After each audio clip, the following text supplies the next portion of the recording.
Here's what nobody tells you about surviving the Korean Mafia. Children see things adults have forgotten. And when Serafina's baby pointed at the man holding a gun to her head and squealed, "Dada," Kang Ji-hoon, the White Tiger, Seoul's most feared crime lord, did something he'd never done before. He lowered his weapon. But here's where it gets crazy. That baby? He's Ji-hoon's nephew. The son of the brother Ji-hoon failed to save, and Serafina knows that when Ji-hoon figures it out, when he runs that DNA test, he'll either kill them both or never let them go.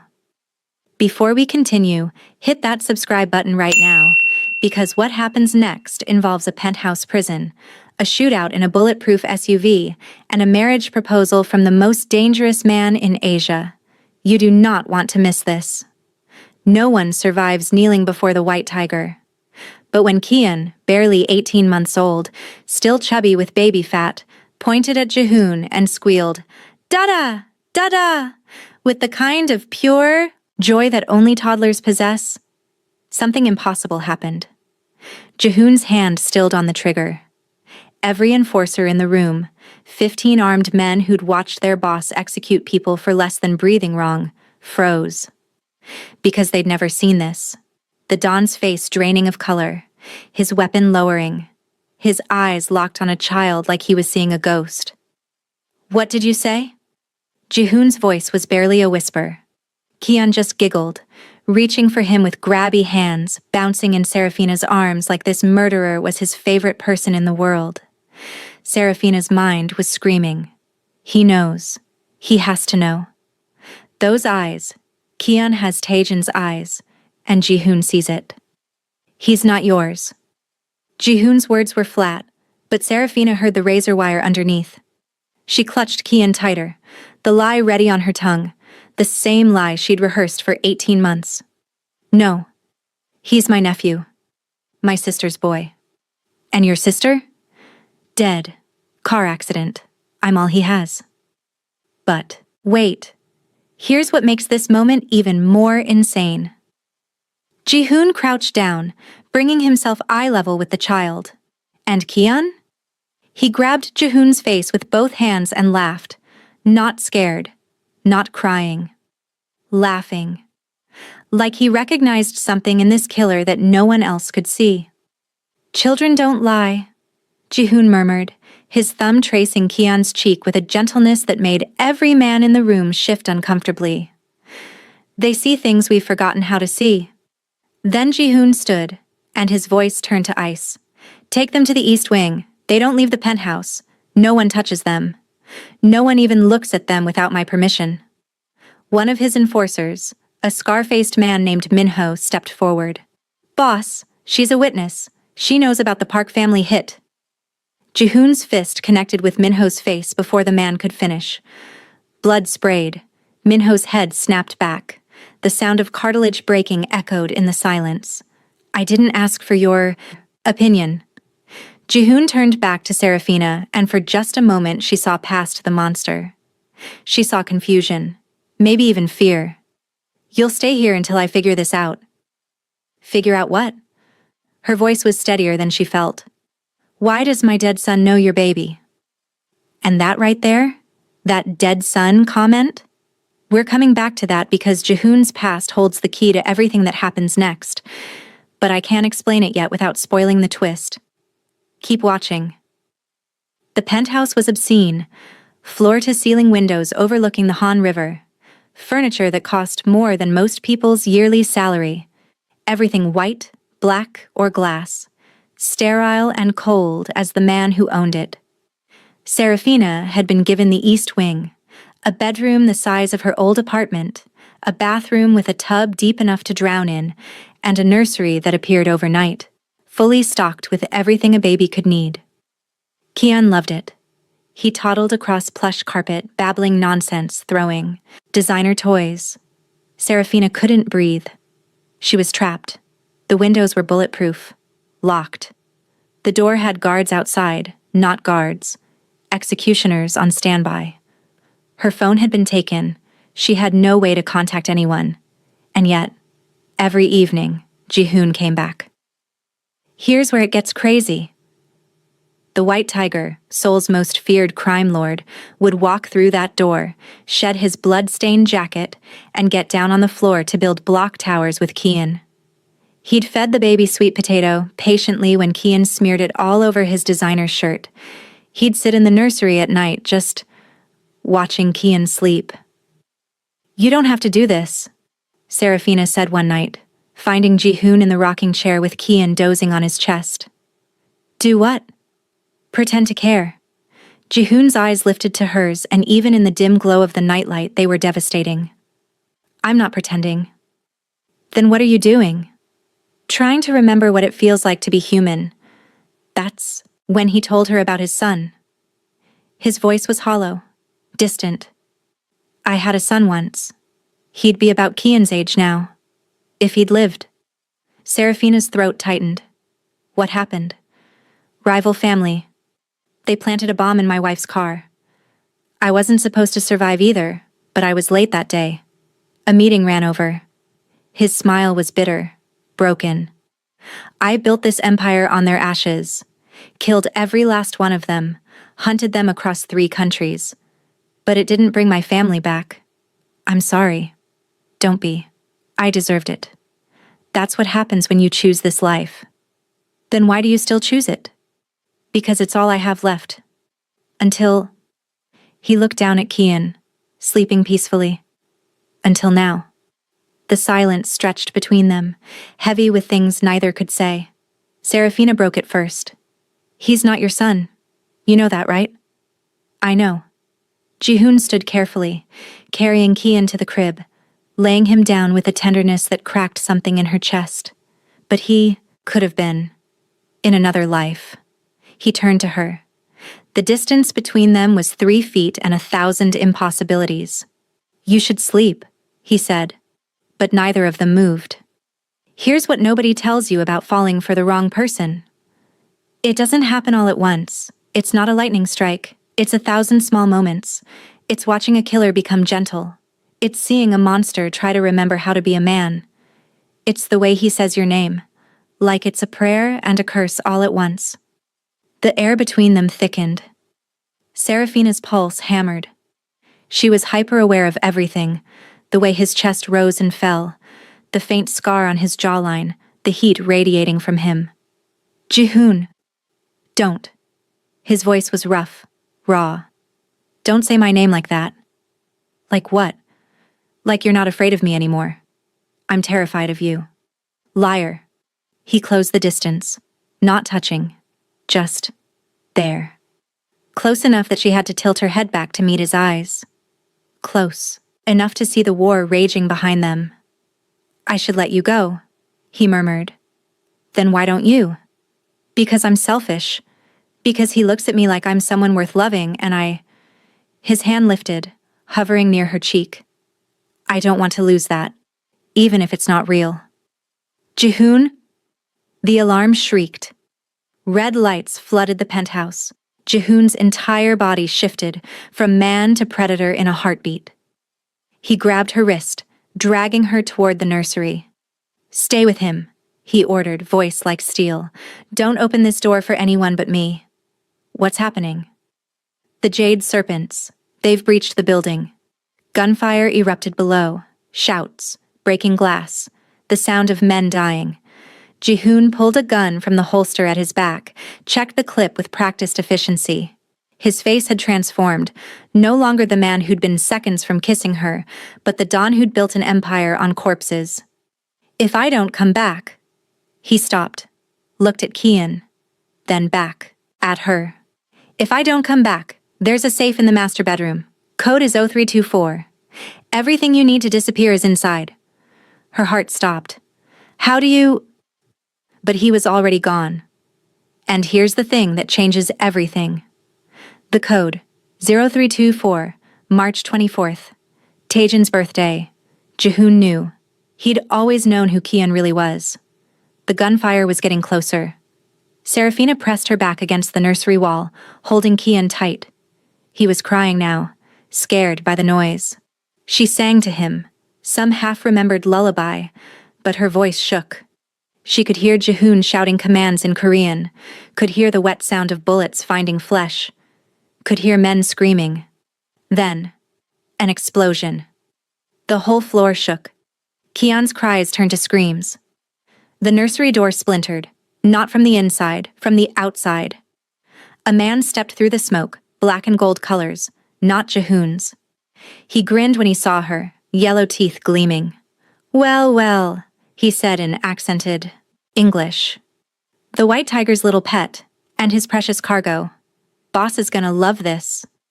He raised his gun. But wait. Here's where Jihoon becomes truly terrifying. The window behind the intruder exploded.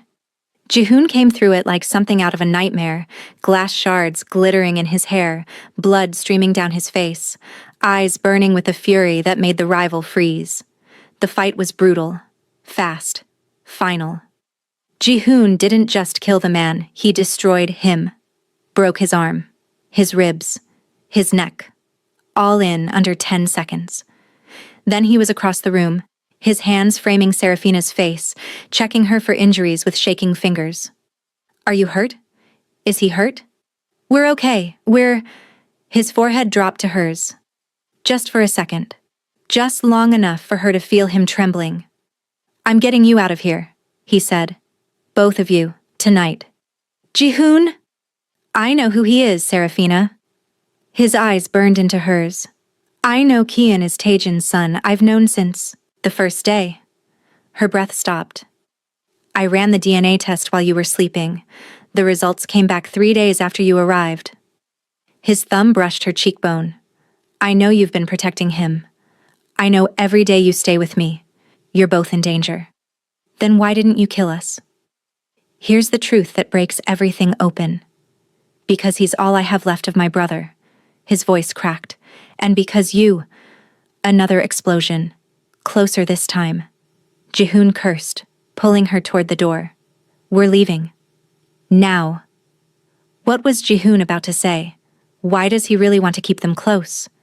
And what happened between him and his brother Taejin that makes Kian so important? Hold tight.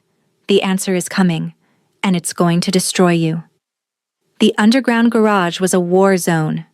Jihoon moved like liquid death, one hand gripping Serafina's wrist, the other firing controlled shots that dropped enemies before they could aim. Serafina ran, her cheap sneakers slipping. On blood-slicked concrete, Kian wailing against her chest. "The car! There!" Jihoon shoved her toward a black SUV. Minho was already in the driver's seat, his earlier broken nose bandaged, but his loyalty apparently unshakable. Jihoon threw Serafina into the back seat, sliding in beside her just as bullets peppered the rear window. "Drive, Southern Safe House, now." "Boss, they've got the bridge." "Then go through Itaewon. I don't care if you drive through a restaurant. Move." The SUV peeled out, tires screaming. Serafina curled over Kian, but Jihoon's body was already there, a human shield between them and the spiderwebbing glass. "Stay down," he ordered, his weight pressing her into the seat. She could feel his heart hammering, smell the copper smoke mixture of violence on his skin. The SUV swerved violently, tires squealed. Kian's cries softened to hiccups. And here's what makes this moment unbearable. Serafina realized Jihoon would die for them, without hesitation, without question. This man, this monster, had wrapped himself around them like armor, and he'd let bullets tear through him before he'd let them touch his brother's son. Who were they? She gasped against his shoulder. Jade serpents. Chinese syndicate. His jaw was granite. They've been trying to take my territory for months. Someone told them about Kian. Her blood turned to ice. How would they know? I don't know. But if they know he's Taejin's son, they know he's leverage. His arms tightened around her. They'll never stop hunting him. Then we run. We disappear. You said you had passports? You think I'd let you go alone? Jihoon pulled back just enough to look at her. His face inches away, his eyes blazing. You think I'd hand you cash and watch you walk into a world that will eat you alive? You barely know us. I know enough. His hand cupped the back of Kian's head, so gentle it shattered her. I know he's my blood. I know you've kept him safe when you had every reason to abandon him. And I know. His voice dropped, rough and raw. I know I haven't felt this alive in 3 years. The SUV hit a pothole. They jolted together, and suddenly his mouth was a breath from hers, his pupils blown wide. Jihoon? Boss! Minho's shout shattered the moment. We're clear. No tails. Jihoon pulled back, his control slamming down like a prison door. How long to the safe house? 20 minutes. Make it 10. The safe house was a traditional hanok hidden in the mountains, all sliding doors, heated floors, and paper lanterns glowing like fireflies. It was the opposite of the sterile penthouse. It felt human. Serafina bathed Kian in a wooden tub while Jihoon stood guard, phone pressed to his ear, barking orders. She caught fragments. Double the perimeter, find the leak, I want names by dawn. When she emerged with Kian wrapped in a towel, Jihoon had shed his jacket. His turtleneck clung to his frame, and there was a fresh cut above his eyebrow. Let me, she said, nodding to the first aid kit. I'm fine. You're bleeding. I've had worse. Jihoon? She didn't move, just held his gaze until he sighed and sat. Serafina settled Kian on a futon and returned with antiseptic. She stood between Jihoon's knees, tilting his face up to the light. This will sting, she warned. I can handle pain. She dabbed the wound. He didn't flinch, but his hands came to rest on her hips, and suddenly the air was impossible to breathe. You didn't answer my question, he said quietly. In the car.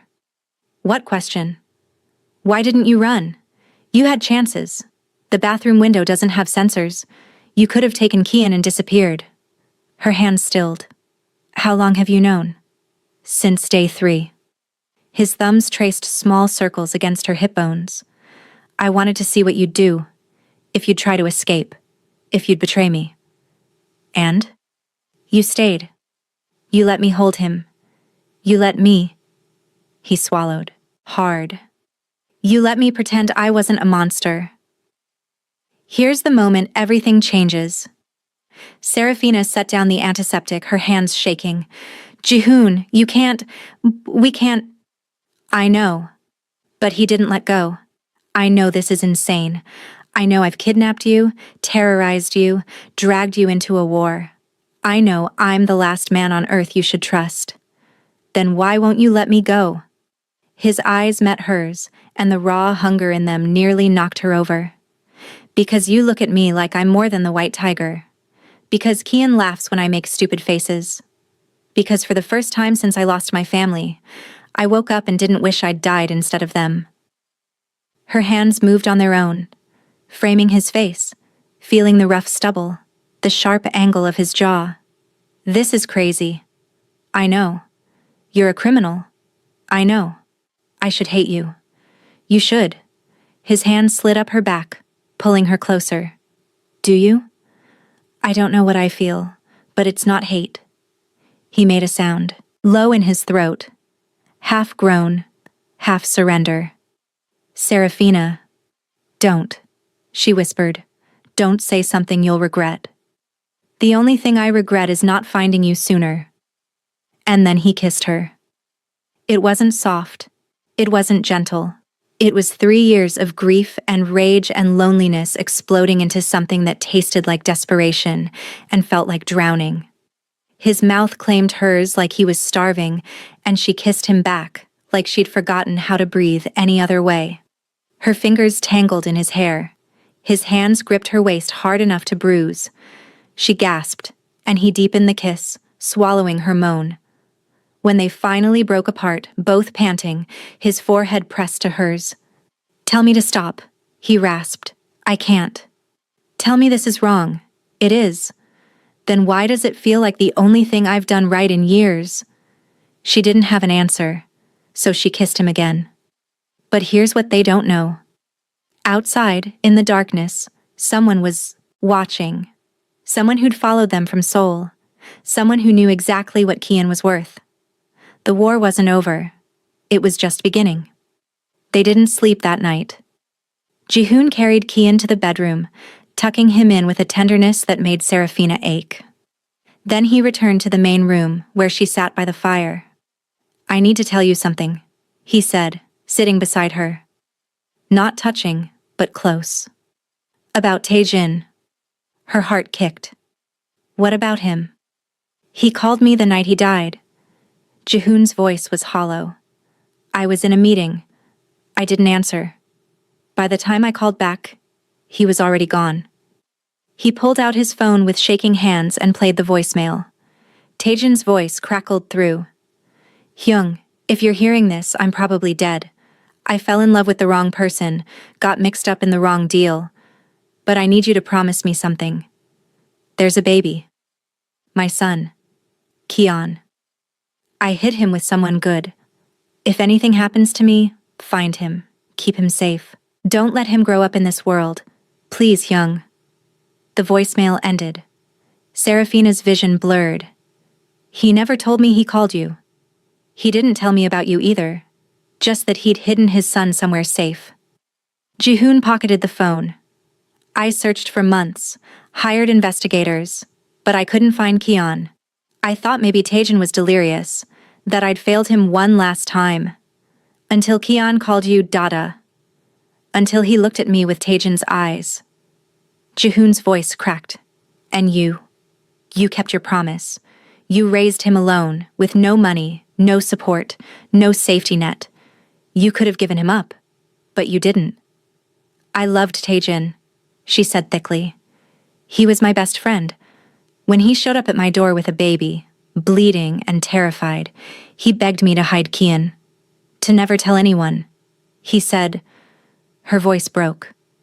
"He said the only person he trusted was dead, so I was all he had left. That person was me. I know that now." Jihoon reached for her hand. "I'm not letting you go. Either of you. You're mine now." "Jihoon!" "Marry me." The world stopped. "What?" "Marry me," he repeated, dead serious. "Not because I own you, but because I'm in love with you. And I need the world to know that if they touch you or Kian, they're declaring war on me personally. You barely know me. I know you're brave. I know you're loyal. I know you make terrible jokes when you're nervous and hum to Kian when he can't sleep." He cupped her face. "I know I don't deserve you, but I'll spend the rest of my life trying to. This is insane. So is everything about us." Despite everything, she laughed. "You're ridiculous." "Is that a yes?" "It's an, I'll think about it. I'll take it." He kissed her forehead. "I'll take anything you give me." 6 months later, New Zealand. The cottage overlooked the ocean, somewhere remote where neighbors were miles away and no one asked questions. Serafina stood on the porch, watching Jihoon chase Kian through the grass. The boy was running now, his laughter bright and wild. "Dada, faster!" Kian shrieked. "I'm trying. You're too fast." Serafina smiled, her hand drifting to her stomach, where a new secret was just beginning. She hadn't told him yet. Jihoon had kept his promise. He'd walked away from the empire, handed everything to Minho, erased their identities. They'd started over. Some nights, he still woke gasping. Some days, he stared at the horizon like he expected ghosts. But every morning, he kissed her awake. Every evening, he read Kian bedtime stories. He was healing. They all were. Jihoon caught Kian and spun him, then looked across the yard at Serafina. The love in his eyes made her breath catch. He'd kept his promise. All of them. "Mama, come play." "I'm coming." She descended the steps and Jihoon met her halfway, pulling her into a hug that smelled like salt air and home. "Thank you," he murmured. "For what?" "For saving me." "I think we saved each other." As the sun set, Serafina thought about Taejin. "Thank you for trusting me, for giving me this family." "Come on," Jihoon said. "Let's go home." And they did. And that is how the Korean Mafia Don found his family. If this story absolutely destroyed you in the best way, smash that like button and subscribe, because I've got more deep, emotional romance coming that you will not want to miss. Comment below, Team Jihoon or Team She Should Have Run? And what should I do next? More Mafia romance? Enemies to lovers? Forbidden love? Let me know. Until next time, stay romantic, stay wild, and remember, sometimes the most dangerous man is the one who learns how to love.